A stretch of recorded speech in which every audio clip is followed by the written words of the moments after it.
The American pilot is captured.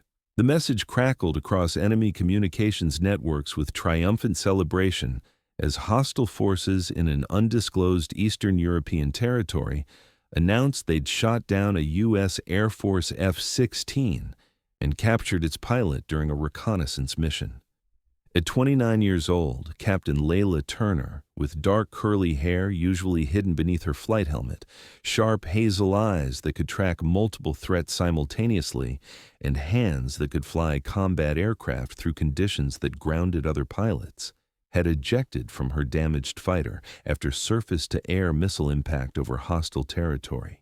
Enemy forces had watched her parachute descent, surrounded her landing zone with overwhelming numbers, and transmitted confirmation of her capture to their command structure with the kind of propaganda victory that comes from taking an American pilot alive. What those enemy forces didn't know was that Leila Turner hadn't been captured. She'd positioned herself exactly where she needed to be for a mission that had never appeared in any official flight plan. The damaged F-16, the emergency ejection, and the apparent capture were all carefully orchestrated elements of the most audacious special operations infiltration in modern Air Force history. When Leila appeared behind enemy lines 72 hours later, carrying enough ordnance to destroy the entire enemy command structure, those celebrating forces would discover that sometimes the most dangerous thing that can happen isn't capturing an American pilot. It's underestimating what that pilot came to do once you stopped looking for her. Captain Leila Turner had been flying combat missions for the United States Air Force for 7 years when she volunteered for an operation that senior commanders initially dismissed as impossible. She'd grown up in South Texas, daughter of an Air Force maintenance officer who'd spent his career keeping fighter jets operational. Leila had learned about aircraft before she could drive, understanding aerodynamics and combat systems through childhood exposure that most pilots never received until flight school. She'd entered the Air Force Academy at 18, excelled in every academic and physical requirement, and graduated near the top of her class with a degree in aerospace engineering. Fighter pilot training had come naturally. Her instructors noted that she flew with instinctive understanding of aircraft capabilities that usually required years of experience to develop. By 25, she'd completed multiple combat deployments, flying F-16 Fighting Falcons in hostile airspace, conducting reconnaissance missions, close air support for ground forces, and air superiority operations against sophisticated enemy air defenses. But Leila's capabilities extended beyond conventional piloting. She'd also completed survival training that went far beyond standard Air Force programs, volunteering for courses typically reserved for special operations personnel. She'd learned advanced escape and evasion tactics, combat skills for operating in hostile territory, and technical expertise in demolitions and sabotage that most pilots never acquired. Her motivation wasn't thrill-seeking. It was pragmatic preparation for the reality that fighter pilots operating in hostile airspace faced constant risk of being shot down and surviving in enemy territory until rescue arrived. That preparation would prove invaluable when Air Force Special Operations Command approached her with a mission proposal that sounded like fiction. Colonel James Martinez, commander of a classified Special Operations Unit, had summoned Leila to a secure briefing facility at an undisclosed location. "Captain Turner," Martinez began, "what I'm about to brief you on is classified at levels that require you to sign additional security documentation before we proceed. If you choose not to participate after the briefing, you'll never speak of this again to anyone. Understood?" "Yes, sir." Martinez activated a secure display showing satellite imagery of heavily fortified military installations in hostile territory. Eastern European nation hostile to U.S. interests, building advanced air defense network that threatens NATO operations.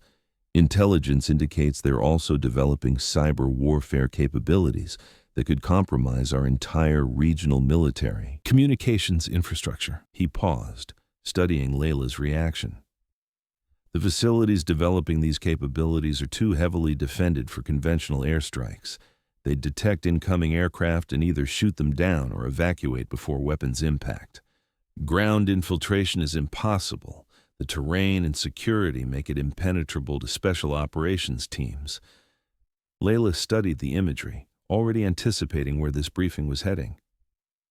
Sir, you need someone to get inside that facility when they are not expecting infiltration. Correct. And the only way someone gets inside without triggering defensive responses is if the enemy believes they've captured an American pilot whose aircraft they just shot down, making them feel victorious rather than threatened. Leila understood immediately. You want me to deliberately get shot down, allow enemy forces to believe they've captured me, then conduct infiltration and sabotage operations from inside their security perimeter. More specifically, we want you to fly a combat mission over their territory, take surface-to-air missile damage that appears legitimate, eject over a landing zone we've selected near their primary facility, and allow them to believe they've won a propaganda victory by capturing an American pilot. While they're celebrating and processing their prisoner, you'll be conducting reconnaissance and establishing position for a sabotage operation against their command facility. Martinez brought up tactical plans. We'll embed specialized equipment in your flight gear that appears to be standard survival kit but actually contains advanced demolitions, communications gear, and weapon systems. We'll brief you on facility layouts, security protocols, and primary targets, and we'll position extraction assets to pull you out once the mission is complete. And if something goes wrong, if they actually manage to capture me before I can execute the mission, then you become a prisoner of war with all the risks that entails. This mission has no official authorization. If you're truly captured, the U.S. government will deny any knowledge of the operational plan. You'll be treated as a pilot who was shot down during legitimate reconnaissance, nothing more. Leila absorbed the risks, the audacity, and the potential impact. Sir, what are the chances of success? Honestly, we estimate 40% probability of complete mission success, 30% probability of partial success with successful extraction, 20% probability of partial success with unsuccessful extraction, percent probability of mission failure with successful extraction, and 10% probability of capture or death. Those aren't great odds, sir. No, they're not. That's why this mission is entirely voluntary. You can decline with zero impact on your career or reputation. Leila studied the satellite imagery again, analyzing the tactical challenges and opportunities. Then she made a decision that would define her career and potentially save thousands of lives by preventing hostile cyber capabilities from threatening NATO operations. Sir, I volunteer for the mission. When do we start planning? 3 weeks of intensive preparation followed. Leila studied facility layouts until she could navigate them blindfolded. She trained with demolitions experts on placing charges that would destroy critical infrastructure. She learned advanced escape and evasion techniques specific to the terrain where she'd be operating. She memorized enemy security protocols, command structures, and the timing of shift changes that would create opportunities for infiltration. Her flight gear was modified with specialized equipment, demolitions disguised as survival supplies, encrypted communications devices hidden in standard radio equipment, and compact weapon systems that appeared to be emergency beacons. Her flight suit contained hidden pockets with tools, lockpicks, and technical equipment she'd need for sabotage operations. The mission briefing was precise. Leila would fly an F-16 on an authorized reconnaissance mission over hostile territory. At a predetermined point, she would maneuver into range of a specific surface-to-air missile battery that intelligence indicated would engage her aircraft. She would take missile damage that appeared legitimate but wasn't immediately catastrophic, allowing her to control her ejection location. She would eject over a landing zone approximately 3 kilometers from the primary target facility. Enemy forces would respond to her parachute landing, surround her position, and attempt to capture her. She would allow initial contact to occur, making it appear she was attempting to evade, but ultimately failing against overwhelming numbers. Once enemy forces believed they'd successfully captured her, she would be transported to their command facility for interrogation and propaganda exploitation. During that transport or initial processing, she would escape custody, establish concealment within the facility complex, and conduct reconnaissance to identify optimal sabotage targets. At a predetermined time, 72 hours after ejection, she would execute simultaneous demolitions against the facility's cyber warfare center, air defense command node, and primary communications hub. The coordinated destruction would cripple their emerging capabilities while creating chaos that would allow her to escape the facility. Extraction helicopters would be positioned to pull her out once she reached designated rally points outside the facility's immediate security perimeter. The entire operation required precision timing, flawless execution, and capabilities that most pilots simply didn't possess. But Leila had trained for exactly this kind of mission, and she understood that preventing hostile cyber capabilities from threatening NATO forces was worth the extraordinary risks. The mission launched on a Tuesday morning from a forward operating location. Leila's F-16 took off as part of a normal reconnaissance package. Nothing in the flight plan indicated anything unusual about her specific aircraft or mission profile. She flew at 28,000 feet over international airspace, conducting legitimate reconnaissance while monitoring enemy air defense networks. At the predetermined point, she adjusted her flight path to enter hostile airspace along a corridor that would bring her within range of the specific missile battery intelligence had identified. Her threat warning system activated as expected. Enemy radar had locked onto her aircraft. She continued her flight path, knowing that evasive maneuvers would prevent the controlled engagement she needed. The surface-to-air missile launched, accelerating toward her aircraft at Mach 3.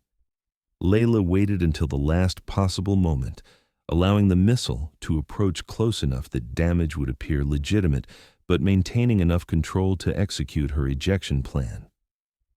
The missile's proximity fuse detonated 50 meters from her aircraft. Shrapnel shredded her F-16's tail section, causing immediate hydraulic failure and loss of control. But the damage wasn't catastrophic, exactly as planned. Leila fought the damaged aircraft for approximately 90 seconds, making it appear she was attempting to maintain control and possibly return to friendly territory.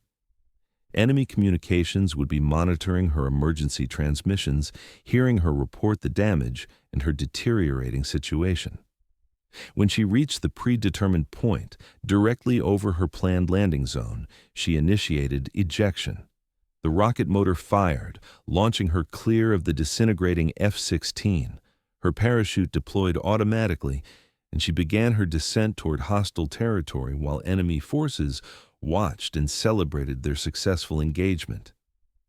Through her parachute harness, Leila could see enemy vehicles moving toward her projected landing point. They'd tracked her descent and were positioning to capture her immediately upon landing. She landed in rough terrain approximately 3 kilometers from the target facility. Her training kicked in immediately. She secured her parachute, activated her emergency beacon, which enemy forces would expect, and began moving away from the landing zone with the appearance of someone attempting to evade but lacking specific knowledge of optimal escape routes. Enemy forces reached her position within 8 minutes, faster than intelligence had predicted, which created immediate complications. She was surrounded by approximately 20 hostile soldiers before she'd moved more than 400 meters from her landing site. This was the critical moment. She needed to appear to be attempting escape while ultimately allowing capture, a delicate balance that required carefully calibrated performance. She drew her service pistol and fired warning shots that demonstrated she was armed and resisting, but carefully avoided actually hitting any enemy personnel. She moved tactically, using terrain for cover, making it appear she had military training, but wasn't executing the kind of advanced combat tactics that would suggest special operations capabilities. The enemy forces responded with overwhelming numbers, surrounding her position and eventually forcing her into a situation where continued resistance would require lethal force.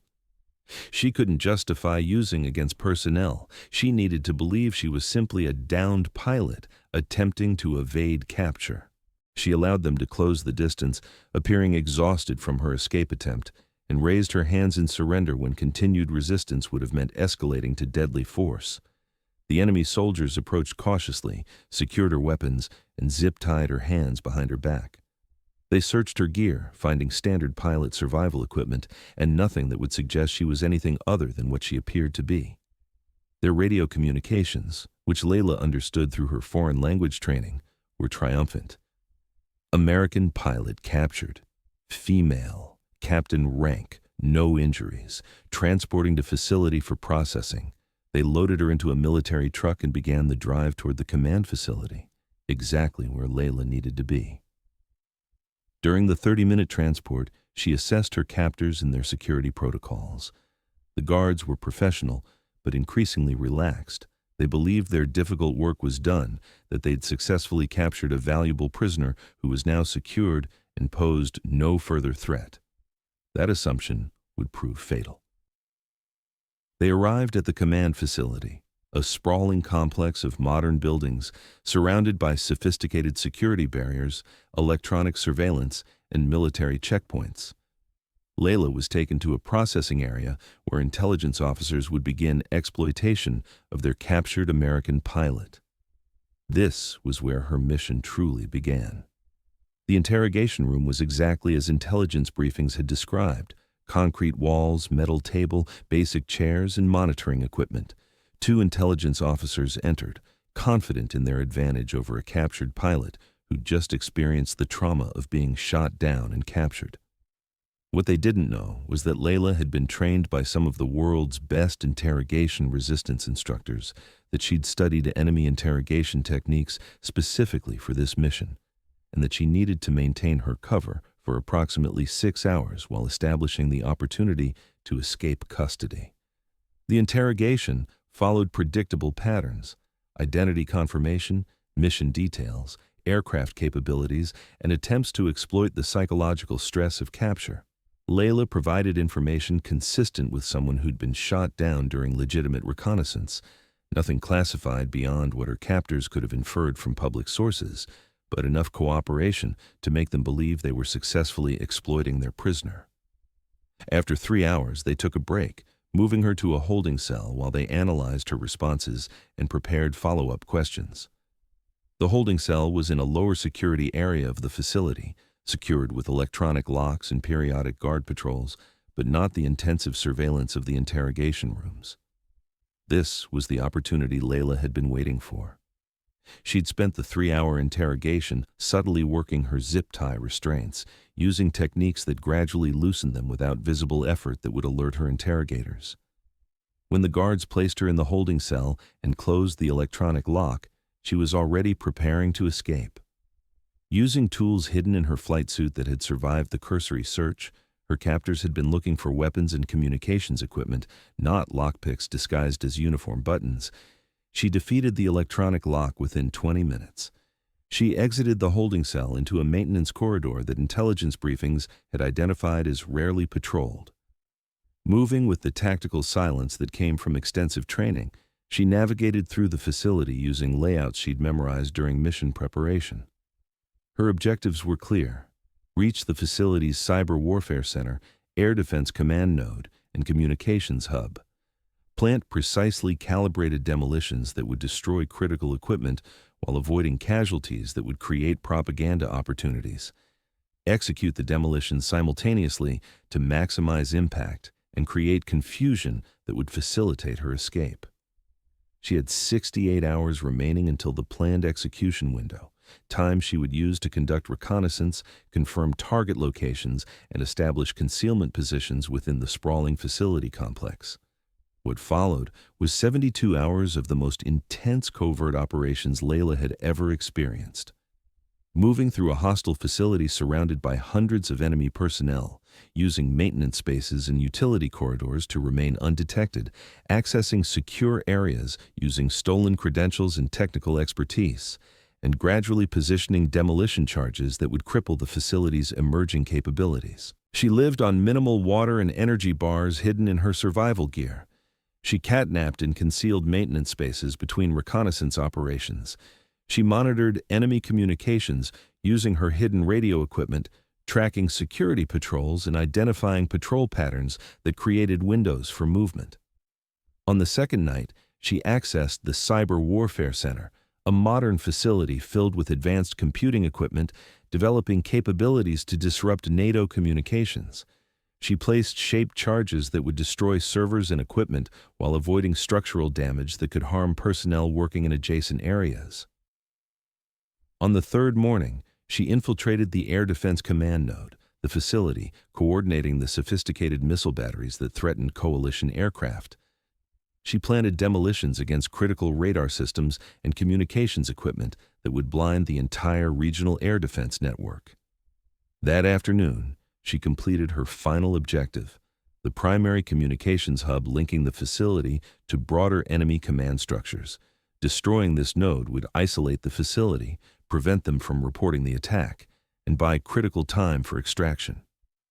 With all demolitions positioned and set for simultaneous execution, Leila prepared for the final phase, escape and extraction. At exactly 2300 hours, 72 hours after her initial ejection, Leila triggered the demolition sequence. The facility erupted in coordinated explosions across 3 critical areas. The Cyber Warfare Center's servers and equipment detonated in cascading destruction that obliterated years of development work. The Air Defense Command Node exploded with precisely shaped charges that destroyed radar systems and communications equipment worth hundreds of millions of dollars. The communications hub disintegrated, severing the facility's connection to external command structures. Chaos consumed the facility as personnel responded to multiple simultaneous emergencies, believing they were under attack from external forces rather than realizing the destruction had come from within their own security perimeter. Leila used the chaos exactly as planned. While security forces mobilized to respond to the explosions and search for external attackers, she moved through the panicked facility toward the perimeter fence she'd identified during her reconnaissance. She crossed the fence using breaching tools from her concealed equipment, moving into rough terrain beyond the facility's immediate security zone. Behind her, the facility burned with destruction that would take months to repair and would cripple their emerging cyber and air defense capabilities. She reached the first extraction rally point 40 minutes after the demolitions. Extraction helicopters, special operations MH-60s that had been positioned in international airspace waiting for her signal, crossed into hostile territory at low altitude, evading the now blinded air defense network she'd just destroyed. They found Leila waiting at the designated coordinates, calmly monitoring enemy communications that were still trying to understand what had happened to their facility. The helicopter pilot stared at her in amazement. "Captain Turner, we monitored enemy communications, celebrating your capture 3 days ago. They broadcasted that they'd shot you down and taken you prisoner. How the hell are you standing here having just destroyed their entire command facility?" Leila smiled as she climbed aboard the helicopter. "They captured exactly who I needed them to capture. They just didn't understand what that meant until it was too late." The flight back to friendly territory took 90 minutes, crossing hostile airspace that was now chaotic with enemy forces trying to respond to a devastating attack they hadn't seen coming. When Leila landed at the forward operating base, she was met by Colonel Martinez and a senior Air Force general she'd never seen before. The general studied her for a long moment. "Captain Turner, I've just reviewed after-action reports indicating you were shot down, captured, escaped custody, conducted 72 hours of solo covert operations in a hostile facility, destroyed 3 critical target nodes simultaneously, and extracted successfully with 0 casualties. Is that accurate? Yes, sir. Mission complete. Captain, what you just accomplished will never be officially acknowledged. The enemy believes their facility was attacked by some kind of special operations force. They'll never know it was a single Air Force pilot they thought they'd captured. But I want you to know that you've just prevented cyber and air defense capabilities that would have threatened thousands of coalition personnel. You've saved lives and prevented capabilities that could have changed the balance of power in this entire region. The aftermath of Leila's mission rippled through military planning in ways that remained classified for years. The destroyed Cyber Warfare Center set hostile capabilities back by an estimated 3 to 5 years. The obliterated Air Defense Command Node created a vulnerability in enemy defenses that coalition forces exploited for strategic advantage. The demolished communications hub isolated enemy command structures in ways that degraded their operational effectiveness across the entire region. But perhaps more significantly, Leila's success demonstrated that conventional assumptions about pilot capabilities were dangerously limited. The idea that fighter pilots were simply aircraft operators who became helpless if shot down, that they lacked the training, capability, or tactical expertise to conduct ground operations, had been proven catastrophically wrong. Within 18 months, the Air Force had implemented new training programs for combat pilots that incorporated advanced survival skills, escape and evasion tactics, and even basic sabotage techniques. The recognition that pilots operating in hostile airspace needed capabilities beyond flying had transformed how the service prepared personnel for combat operations. Leila was promoted to major and offered positions in special operations planning that would utilize her unique combination of aviation expertise and ground combat capabilities. She accepted a role training the next generation of combat pilots in the expanded survival and resistance curriculum. Years later, when she spoke at the Air Force Weapons School about combat operations in hostile territory, she reflected on her mission without revealing any classified details. When I was shot down over hostile territory, enemy forces celebrated because they believed they'd captured an American pilot, making them feel victorious rather than threatened.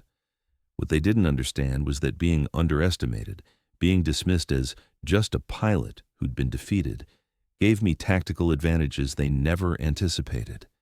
They stopped looking for threats because they believed the threat had been neutralized. That assumption cost them everything. She paused, then continued. The lesson isn't that every pilot should be a special operations soldier. The lesson is that we should never limit our understanding of what people are capable of based on their primary job description. I was a fighter pilot, yes, but I was also someone who'd trained for scenarios beyond conventional flying. When circumstances required capabilities beyond my cockpit, I had them, because I'd prepared for possibilities that other people assumed would never happen. Leila's story became legend within classified military circles, the pilot who'd allowed herself to be captured specifically to conduct one of the most audacious sabotage operations in modern Air Force history. New pilots entering combat aviation heard whispered versions of her mission, learning that the fight doesn't end just because your aircraft is shot down. The capabilities extend beyond aircraft controls, and that being underestimated can be the most valuable tactical advantage you'll ever have. Because sometimes the most dangerous thing that can happen to an enemy isn't shooting down an American pilot. It's celebrating that pilot's capture without understanding that the mission has only just begun. Enemy forces celebrated her capture until she appeared behind enemy lines 72 hours later, having destroyed their cyber warfare center, Air Defense Command Node, and communications hub in coordinated demolitions that crippled their emerging capabilities and proved that an American fighter pilot is never more dangerous than when you've stopped considering them a threat. The cultural transformation triggered by Leila's mission extended far beyond tactical innovations in pilot training. Within 3 years of her operation, the Air Force had fundamentally reimagined how it prepared combat aviators for the full spectrum of threats they might face. The old model had treated pilots as highly specialized operators whose value ended when their aircraft was destroyed. The new doctrine recognized that pilots represented significant intelligence assets, tactical operators, and potential ground combatants who needed preparation for scenarios extending far beyond their cockpits. Advanced survival, evasion, resistance, and escape training evolved to include modules specifically designed around Leila's mission profile. Pilots learned not just how to evade capture, but how to exploit enemy assumptions, conduct reconnaissance in hostile facilities, and execute sabotage operations if circumstances demanded. Colonel Martinez, who'd recruited Leila for the original mission, spoke about the transformation during congressional testimony on combat readiness. Captain Turner's operation proved that our previous understanding of pilot capabilities was dangerously narrow.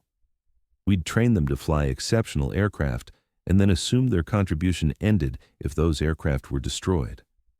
She demonstrated that pilots, with proper preparation, can conduct operations that previously required dedicated special operations forces. But perhaps the most profound impact was psychological rather than tactical. Every fighter pilot entering combat zones after Leila's mission did so knowing that being shot down didn't mean becoming helpless, that capture didn't mean mission failure, and that their training had prepared them for scenarios extending far beyond aviation operations. Enemy forces who'd previously viewed downed pilots as propaganda opportunities or intelligence sources began recognizing them as potential threats who might be conducting operations rather than simply evading. That uncertainty, the knowledge that captured American pilots, might be more dangerous than conventional special operations infiltrators, precisely because nobody expected their capabilities, changed adversary behavior in ways that enhanced pilot survival and mission success. 5 years after her mission, when hostile forces shot down another American pilot during combat operations, they approached the situation with extreme caution rather than celebration. Their communications reflected newfound respect. American pilot down. Proceed with maximum security protocols. Assume specialized training and potential sabotage capabilities. That pilot, who had indeed been trained in the post-Leila curriculum, successfully evaded capture and was extracted after 3 days, assisted by enemy forces who were so focused on preventing sabotage operations that they created gaps in their capture efforts.